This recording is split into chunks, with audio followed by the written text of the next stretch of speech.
yoo wal gargaarree gargaarsi kun yeroo namni buqqee duwwaa otoo hin ta'in yeroo namni dhukkubsate duwwaa otoo hin ta'in yeroo namni hidhame duwwaa otoo hin ta'in we have to build like project $1 billion kana namni miliyoona tokko diaspora Awurooppaa Ameerikaa keessa kan jiru biyya Arabaa kan jiru doolarii 1,000 yoo baase we have $1 billion $1 billion yoo qabaanne warshaa adda addaa banachuu dandeenya warshaa simintoo warshaa sukkaara warshaa adda addaa bananne ijoollee keenya ijoollee qeerroo keenya keessa gashine hojii banuufi qabna.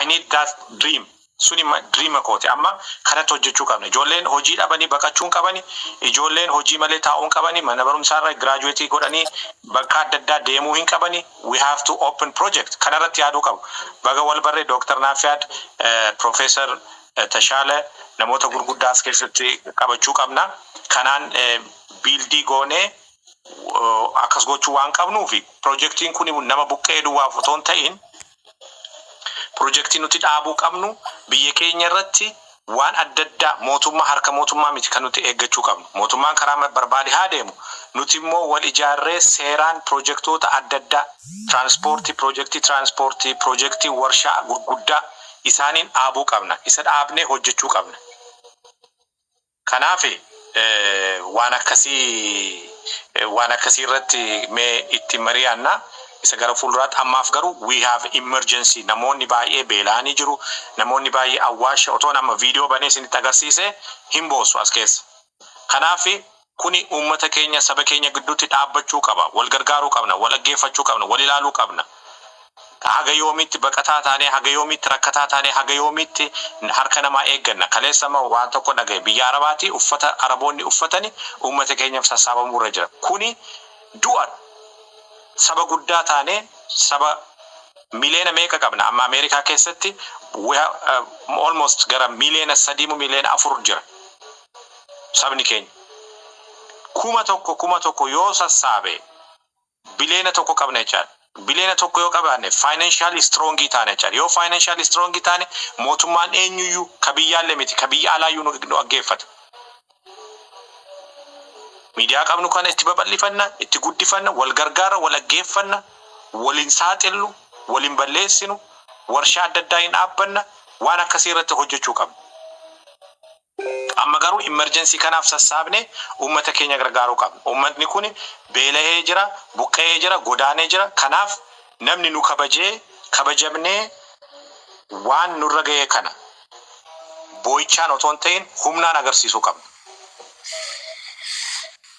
boonyee miti boo'uun hin barbaachisu humnaan hojjennee agarsiisuu qabna kuni nu biratti kan eegamu hojjennee hojiitiin agarsiisuu qabna kanaaf maallaqni isa deema achi deema as deema miti ani almost gara miliyoona 19 miti qophaa koo kanan baasee uummata gargaaraa ture amma garuu Oromoon wal bira dhaabbatee challenge kana dhugaan fiixaan baasuu qabna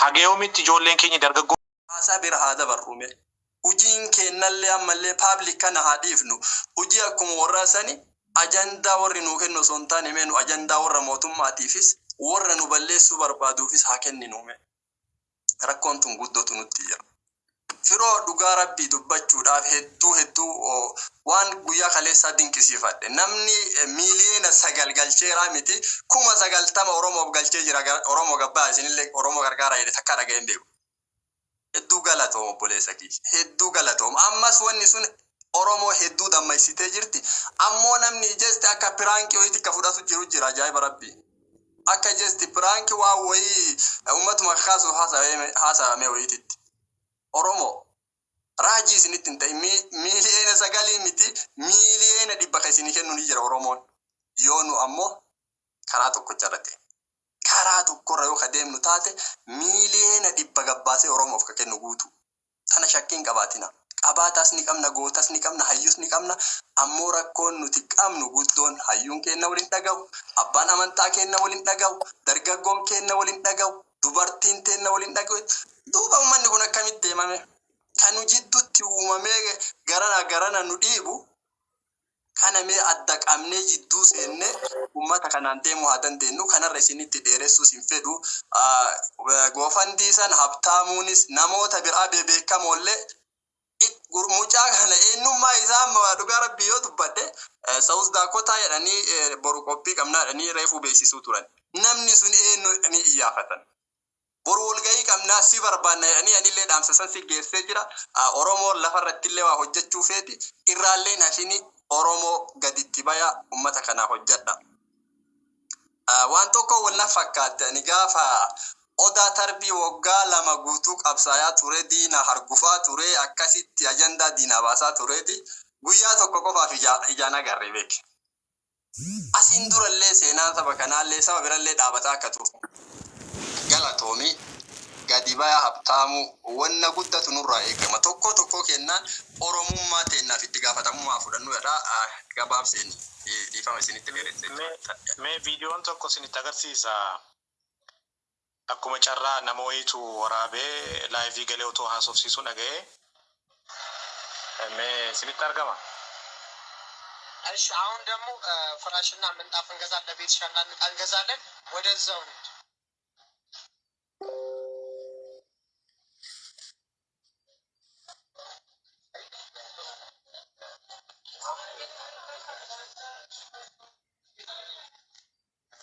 ይሄ ሻልሻ ይሄ ምርጥ ነው ያሪፍ ነው argitanii kana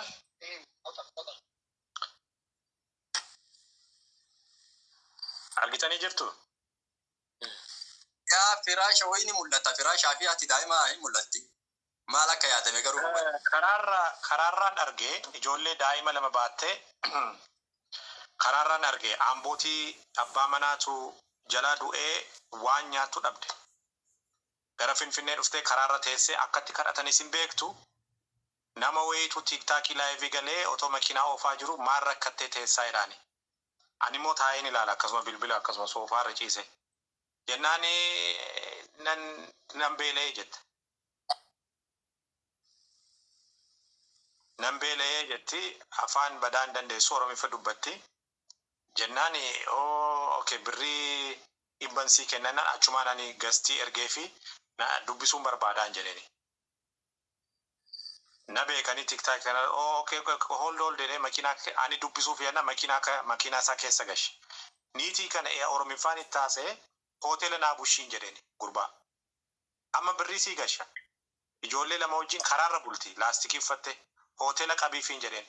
Irbaata afeeri hoteela Bushee torbee tokko mana kiraayii fuudhee fi birrii 500 ergee feechan.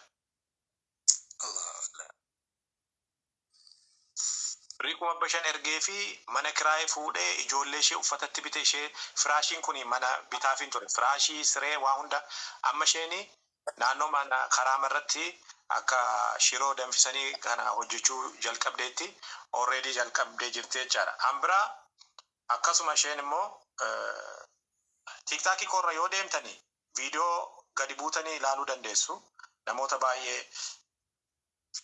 Kunis immoo akkas.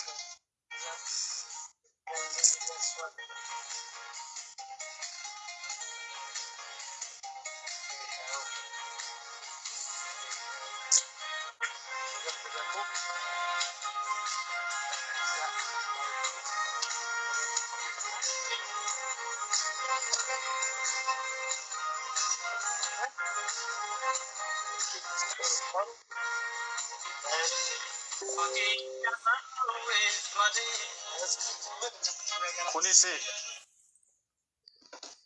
ijoollee ishee guddisuu dadhabdee waan nyaat karaarratti baanaan ijoollee ishee mucaa daa'ima baatte kana namaaf kennite.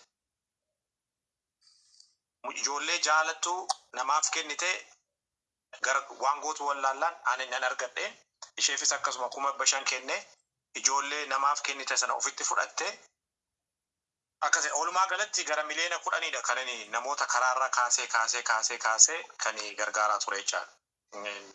Galata Rabbii irraati argannaa namarraa miti. Kanaaf namoota baay'eedha yoo TikTok irra deemtanii ilaaltanii eengaddas nama akkasii kubsatee kuni ቢያሳልፈው ባሉ ለሕክምና እንዲሆንለት ልኮለታል። እሱን እናስረክባለን። በቼክ 300 ሺህ ብር እና በካሽ 200 ሺህ ብር። ይሄ እንግዲህ አይታጠፍም። kunis barsiisaa ture miilli isaa kun tortoree socho'uu hin danda'u irratti shamee tortoree waan gara deemu wallaalee birrii 5,000 duwwaa barbaada akiimachuuf eengadduma kana argee ergee fi innis immoo amma birrii 5,000 ergee fi already hospitaalatti deemee akiimachaa jira jechaadha. Maal siniin jechuu barbaadeni namni keenyi miidhaa baay'eetu irra gahaa jira. Kanaaf wal gargaaruun waan hambira furmaata hambiraan jiru. Maaliif ani kana sinitti agarsiise ani ifatti bahee waan akkasiidha jedhee dubbachuun barbaadu. Garuu uummata keenya fakkeenyaaf naannoo Horroo Guduruu keessa viidiyoo wayinaa argan naannoo Kombolcha jedhamu maatiitu buqqa'ee waan mootummaan madaabaraa kaffalaa jennaan waan kaffalanii dhabanii qotiyyoo isaanii gurguran. Idaa madaabaraa kaffalachuuf qotiyyoo isaanii gurguranii garatti deemanii wallaalanii kadhachuu fi magaalaatti ba'an ijoollee dhiisanii. So namni wayii viidiyoo kara Facebookii na erge. Oromoon yeroo argitanii hundi keenya ammas keessatti argitanii hin bareednaami. Hundumtu as keessa argitu bifti cuculuqaa hundumtu.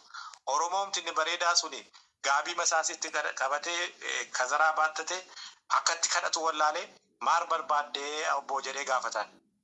Idaa mangistii kaffalallee qotiyyoo keenya gurgurree ammoo midhaanii gumbii keessaa dhabnee ijoollee waan nyaachisu dhabneeti kadhachuu dhufneedha. So maal barbaadu? Qotiyyoo lama barbaadu jechaadha maatiin 4. Waan itti xamadatanii qotatan. So gurbaa sana Facebookitti na ergee itti bilbilee jara kana amma har'an kana birrii sii gasha. 3,000 sii gasha. Gara qeessaanii taadeebeen achi immoo sangaa fi kan itti bitanii bitiiti itti kenniitti naa kenne jedheen gurbaa naannoo sana jiru walii bilbilee baankii itti ergee qotiyyoo 2 nama 4 kan itti xamadatanii isa birrii 50,000 immoo kan idaallee madaabara yoo qabaatanii akkatti kaffalatanii jedhee qeessaanii itti deebisee jechaadha. Kuni karuma hojjechuu qabnudha. Karuma kara duuba ifatti baasnee akka jajamuus akka maqaan aamotoon ta'e rabbirraa waan argannuufidha. Mindaan keenyi eessarraa yoo ta'e rabbirraati. Rabbiin nuu kenna malee nama miti. Kanaaf erga Waaqayyo nu eebbisee wal gargaaruun dirqama. Kanaaf amma maalii yaadee maaliif akkasii dhufee uummata keenya bira dhaabbachuu barbaade yoo jette namni tokko waan tokko dhagaye obboleessa keenya maqaa obboleettii keenya kadhatanii wareegama baasne jedhanii maqaa caalootiin maqaa adda addaatiin maallaqa guuranii kan isaan mana farsoo keessatti sirbaa bulanitu jira. Birrii 5,000 sassaabanii 2,000 itti kennanii mana farsoo keessatti isaan biraa fitu. Waan akkasii kuni dhaabbachuu qaba. Hamma yoomitti uummata keenya nagadame kan numti qabnuyyuu nu gaha. Kan numti qabnuyyuu dhiisnee gara boollaatti deemna. Erga maqaa dhukkubsataatiin sassaabde rabbiyyuu siin gadhiisu. Kanaaf haqqii banamaa fuutee nama sana bira geessisuuf nama kana bira furmaata kennuuf innumtani qabuyyuu kennaa jira. Kanaaf uummanni moo wal gargaarree kana gochuu qabna. Uummata keenya kana gargaaruu qabna. Uummata keenya kana kadhataa jira. Amma eengadda kaleessa viidiyoo nagahee jira namichi mucaa daa'ima baattatee Finfinnee keessatti kadhachaa jira. Amma booroo ergaa fi birrii isaafis birrii 500. Magaalaa Ambootii dhufe. Kadhachaa jira. Maal taatee kadhattaa jedheeni. Eessaa dhufte isinitti agarsiisa. Eessaatti dhuftennaan magaalaa asiitiin dhufee magaalaa Ambootiin dhufee.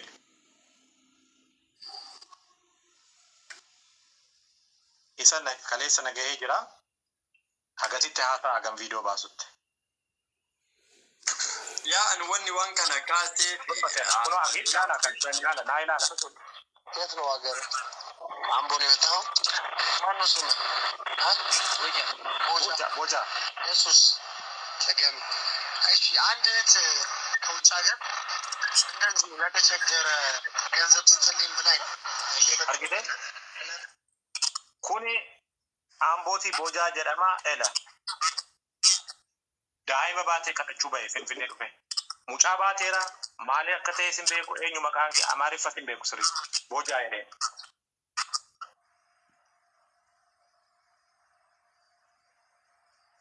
yeroo bilbilaan haasa'u nagada qaba ture hiika isaa haati manaa irraa duuti mucaa baatee kadhachuutti gadi bahe jedhan waan gurguddaa jira kanaafidha kananii financially strong ta'uu qabna uummanni keenya gadi bahee kadhachuu hin qabu financially strong taane hojii kennuufii qabna waan hedduu ijaaruu qabna waan guddaa establish goonee uummata keenya gargaaruu qabna